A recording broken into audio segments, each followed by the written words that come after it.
In this video, we'll show you how to change the rear brake calipers on your Ford Fusion. You can find them on CarParts.com via the link in the description. For safety reasons, we strongly suggest watching our video on how to jack your Ford Fusion safely. We'll show you how to remove the caliper, pads, and discs if you decide to change them too, as we did in the video. Open the brake fluid reservoir. Ask another person to press the brake pedal. Using a ratchet and a Torx T40 socket, loosen the two bolts holding the disc. The assistant must then release the brake pedal. Release the parking brake. The components to be removed are very often seized up, so don't hesitate to brush and to use penetrating oil to make removal easier. Using a 12mm wrench, loosen the Banjo bolt connecting the hose to the caliper. Insert a flathead screwdriver into the opening of the brake caliper. Lift it off using the screwdriver as a lever by pulling it towards you. This will cause the piston to retract slightly so that the caliper can be removed more easily for the next steps. Using a pin punch and a hammer, remove the metal clip holding the parking brake cable to the brake caliper. You can also use pliers to help you.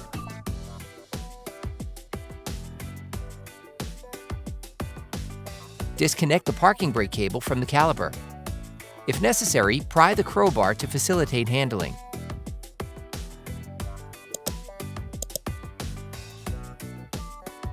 Block the rotation of the guide pins with a 17mm wrench and unscrew the slide pins using a 13mm wrench.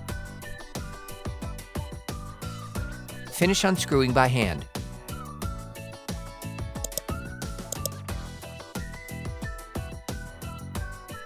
You can now remove the caliper. Place it on a raised element so as not to pull on the various cables. Remove the brake pads by prying them out with the flathead screwdriver. You can use a hammer to help you. Then, remove the anti-rattle clips. Using a ratchet and a long 13mm socket, unscrew the two holding bolts on the caliper mount. Depending on the state of the bolts on the caliper mount, it may be necessary to use a hammer to loosen them.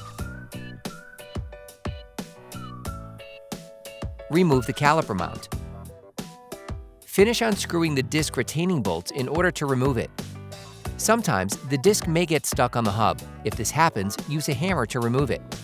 Finally, remove the disc. Clean the wheel hub with a wire brush.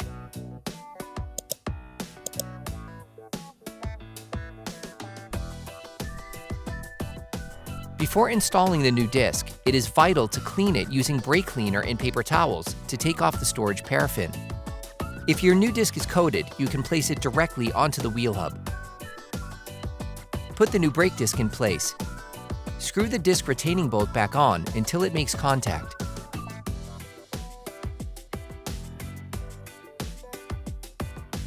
You can order the brake caliper and caliper mount used in the video on CarParts.com via the link in the description. Take the caliper assembly. Remove the caliper. You can now finish unscrewing the Banjo bolt from the old caliper. Then remove it. Place a Banjo shutter plier on the hose. Grab the caliper. Remove the blanking plug. Put a gasket on the Banjo bolt. Remove the shutter pliers from the hose. Install the assembly on the hose. Then put the second gasket on the Banjo bolt. Screw the Banjo bolt that connects the brake hose to the caliper back in.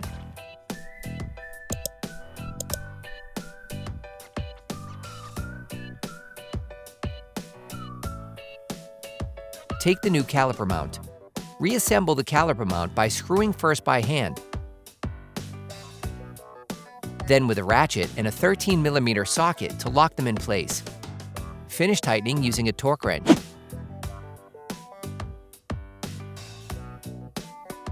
Get hold of the anti-rattle clips supplied in the kit. Place the anti-rattle clips on the caliper mount.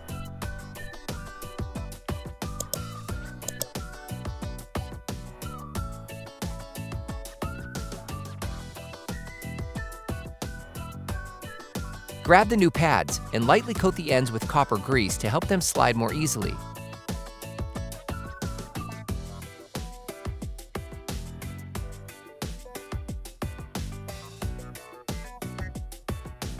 Insert the new pads into the caliper mount by sliding them in.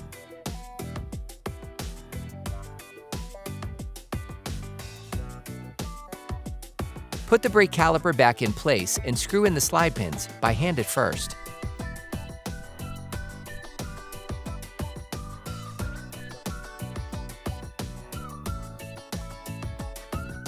Screw them in using a 14mm wrench.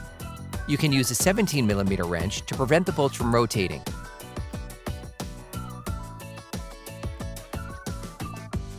Finish tightening using a Torx wrench. Put the parking brake cable back on the caliper.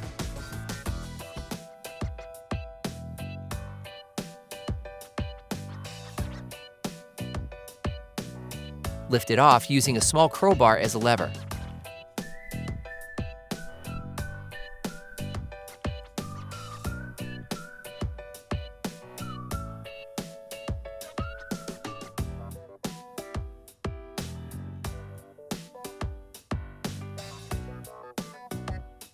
Then put the retaining clip back in place.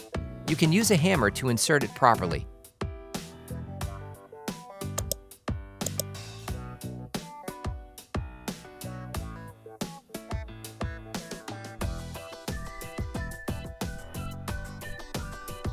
Finish tightening the Banjo bolt with the Torx wrench.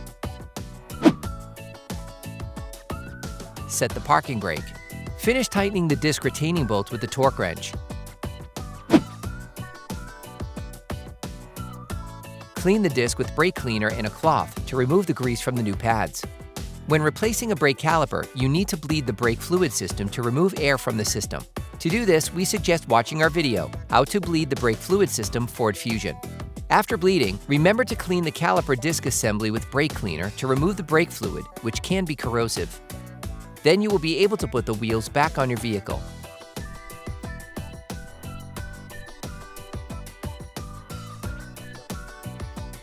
Put your vehicle back on the ground before properly fixing the wheels in place. Don't forget to screw the brake fluid cap back on before starting the car. Attention! Before using your vehicle again, start your car and pump the brake pedal a few times to push the brake pads together again. Try to drive smoothly and avoid sudden braking for the first 30 miles or so to avoid glazing the new pads. Operation complete. Quality parts, priced right, CarParts.com.